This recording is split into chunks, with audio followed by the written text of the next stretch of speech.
for 2026 is Open at the Top. The theme for January is Ancestral Wisdom, New Thought. And today, our theme is our title is Cause and Effect in the Sweetgrass. It's one of my favorite smells. Love that. Robin Wall Kimmerer, botanist, professor, and member of the Potawatomi Nation, inspires us to see plants and nature as relatives and to practice environmental stewardship. She wrote, with a long, long history of cultural use, sweetgrass has apparently become dependent on humans.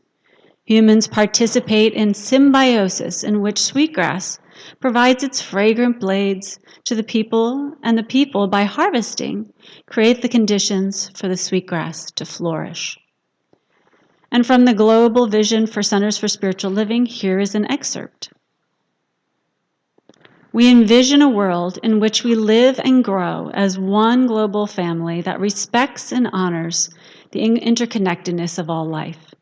A world where the kinship with all life prospers and connects through the guidance of spiritual wisdom and experience.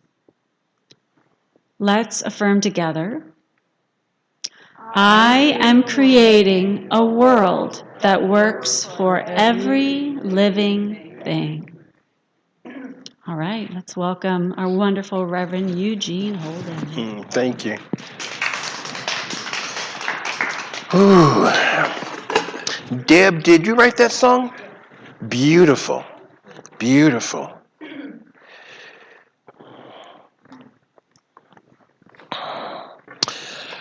Once again, good morning. Good morning. And good morning, everybody out there love streaming. Good to be here with you today. So let's jump right in this. So I kind of played around with today's topic. So it's called From Cause and Effect to Causing an Effect. From cause and effect to causing an effect. There is only one life. That life is God. That life is perfect. I am that life now. You are that life now. I know that Dr. Holmes used to say that there is only one life. That life is God. That life is perfect. That life is my life now. And I like to say that I am that life. I am that perfect life of God. And so when we talk about the word perfect, we are meaning really all-inclusive. So there is only one life. That life is God. That life is all-inclusive. I am that life now.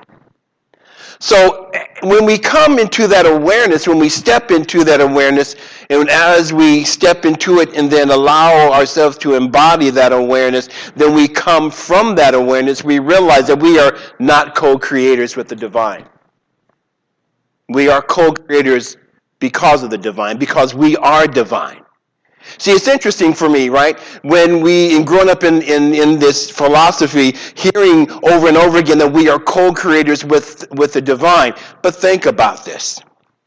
That divine intelligence which has created everything that there is doesn't need me to co-create with it. Right? Now, we do co-create as humans, right? We co-create this experience. But when it comes to creating or co-creating with the divine, no. We've been given everything that we need to create. You see, being created in the spiritual image and in the likeness of the divine itself, which means that the divine creates. So if we are created in that image and likeness, then we are creators. Naturally. We cannot help but to create. Now, the issue is being aware of what we are creating. So many times we get caught up in not even realizing that we are creating, and then we sometimes, okay, none of you, but me and some of your friends, we sometimes complain about, God, why is my life going through it? Why am I experiencing this again? They have caused me to feel bad, caused me to feel bad again, right? So when it comes to cause and effect, we are used to looking at it from one perspective. And that's from the view, you're going to love this one, that's from the view of being hypnotized. You know how the hypnosis would, you are now getting very sleepy. And when I say this, you will do that. How many times in our lives are we hypnotized by what's going on? When someone does something in the news, we feel a certain way. So they have, in essence, caused us to feel a certain way. We have been hypnotized, right? So when you said this, you made me feel that. Here's the thing, folks. When we step into our divinity, when we step into our power, no one can make you feel anyway. I know, right? So that calls for us to be responsible for the way that we feel. It's interesting when I talk with people in classes and in clients, and when I say to them, you can't, for example, they say, Reverend Eugene, I don't want to make you feel ... It's like, well, you can't make me feel anyway. You don't have that power. So when I allow someone to make me feel a certain way, I have given them my power. I've given away my power to them to make me feel a certain way. So now the effect that I have, the effect of experiencing pissosity, let's say it like that, with the effect of being hurt, the effect of being upset, well, now I am at effect at their cause. But does that sound like divinity to you? Not to me, right? So something happens out there, and we respond emotionally in here. So what I'm saying today is, let's get rid of that perspective of cause and effect, right? So as we grow, as we start to see, then we start to see what Scripture begins to say when we reap what we sow. I love this. We reap what we sow. In other words, what you put out there, you get back. Right? So, really? Good. So, be aware of what thoughts you are putting out there, because they come back. See, when we plant seeds, Dr. Holmes used to say, that if you plant a rose seed, you're not going to get a banana tree. When we plant the seeds of discontent, guess what's going to return to us? Come on, Spirit. When we plant seeds of complaining, guess what happens? We create more things to complain about. See, we are the ones who are causing it. We're the ones who are creating it. So what I'm speaking about today is stepping into our power, being the cause of the effect.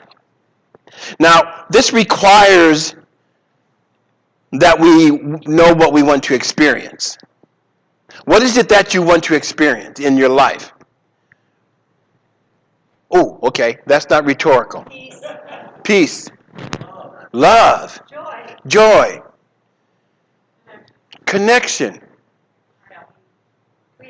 Creativity. Family, and what was that, Michelle? Harmony. It's all about the music. Quick sidebar. It's all about the music. Universe, one stanza. Right? And when everyone is in one accord, everything runs harmoniously. It's all about the music, and everything has its own rhythm. So, back to the talk. We want to know what it is that we want to experience in our lives, because we are not co-creators. We are the creator. So what seed do you want to plant? See, we are the cause of the effect. Where'd that go? Dr. Holmes talks about action and reaction in the book Creative Mind. He says, we are dealing with the law of cause and effect, and it is absolute. Nope. Let me back that up. It starts this way. There is something that casts back at us every thought that we think. There is a law that casts back to us every thought that we think. And then he goes on to say, we are dealing with the law of cause and effect, and it is absolute. It receives the greatest thought and at once begins to act upon it. So we want to be aware of what we're thinking. Man, I tell you, and we are in these days, where we can think a lot of negative stuff because there seems to be a lot of negative stuff going on, right? There's no doubt about that. There's stuff that's going on. So what we are called to do is to raise our vibration. Because if I am causing an effect, if I am upset about what's upsetting me, then I'm just adding to the upsetness. Does that make sense? Wallace D. Wattles, I love this, in The Science of Getting Rich, which was published in 1910. I love this. There is a thinking stuff from which all things are made, in which in its original state permeates, penetrates, and fills the interspaces of the universe. A thought in this substance produces the thing that is imaged by the thought. Dr. Holmes, again, there is a power in the universe greater than we are, and we can use it. And you've heard me say before, not only can we use it, we do use it. We are using it all the time. Our thoughts are creative. Our words are thoughts expressed. Thoughts are words that we think, right? But we are that which we are the creating force in our lives. Going back to Dr. Holmes, who speaks of having a mental equivalent, right? We want to have in our minds what it is that we want to experience. So Dr. Holmes put it as mental equivalent. In the Science of Mind textbook, he writes, the law is infinite and perfect, but in order to make a demonstration, we must have a mental equivalent of the thing we desire. What is it that you desire? What is it that you desire? What is it that you want to experience? What is it that you want to feel? Right? Well, then get that in the mind's eye. See it, feel it, imagination. Was that word in the song? I think it was. Imagination. Imagination is beautiful. It's powerful. So when we can imagine what it is that we want to experience, and we put that out there into the law, you know what brings it back? The feeling of gratitude. It's interesting when we look at the science behind it. I have this thought, I want to experience something greater, and I have a clear idea, and then I imagine myself experiencing that, and then I become grateful. So what has happened, the process is I imagine it, and it's in the infinite field of mind, and then in my feeling gratitude for it, it comes back to me, because gratitude is a creative energy that creates more for us to be grateful for. Making sense? We must see in our mind's eye and feel in our heart what we want to experience. This is so very, very important, because I can say all day long that I am abundant. I am abundant. I experience abundance. I can affirm that all day long. However, if my feeling tone is, no, man, you will never be abundant. The universal law doesn't go by what I think. It goes by what I feel. We don't get what we want. We get what we are. We don't receive what we want. We receive what we are. So, this is not rhetorical. Who are you? Yeah. I am. I love that song, Deb. I am that I am. I am. So here's the thing, right? The I am presence. I love the I am. I love the I am. I am that. So say you want to experience more joy in your life, then affirm, I experience joy. I affirm joy. I am that joy. I am. I am that love. I am.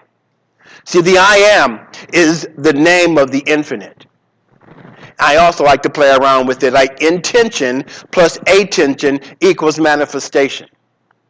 I am. As we consciously do this with intention, we go from cause and effect to causing an effect. We are not co-creating with the divine. We are creating because we are divine. Think about that. That it's your responsibility to create what it is that you want to experience. We don't co-create with the divine. We co-create because we are divine. No, no, no, no, no. You didn't say that right, Eugene. We don't co-create with the divine. We create because we are divine. So, you don't have to answer this one, but I do want you to think about this. What is it that you want to create in your life? What is it that you want to experience in your life? Neville Goddard would say that imagination is God within us. So to image in, to imagine what it feels like to be that joy, to be that love, to be the abundance, to be the creative channel. You get to create that. Again, going back to Holmes, when we are not co-creators with the divine, we are creators because of the divine. So when we come to that awareness now, we can stand in the knowing with Dr. Holmes and Yeshua Messiah, right? That there is a power, that we are surrounded by and immersed in that responds to us affirmatively. So when I speak my word is made manifest. So then we are no longer victims of cause and effect. We are no longer victims of cause and effect. Instead, let us be masters of causing the effect. Cool? Yes. Let's pray. Sorry, Deb, I didn't give you time. Yeah, be masters of causing the effect. Stand boldly in that. Dag nabbit, I declare this. And then feel and know that it is done. Take a breath.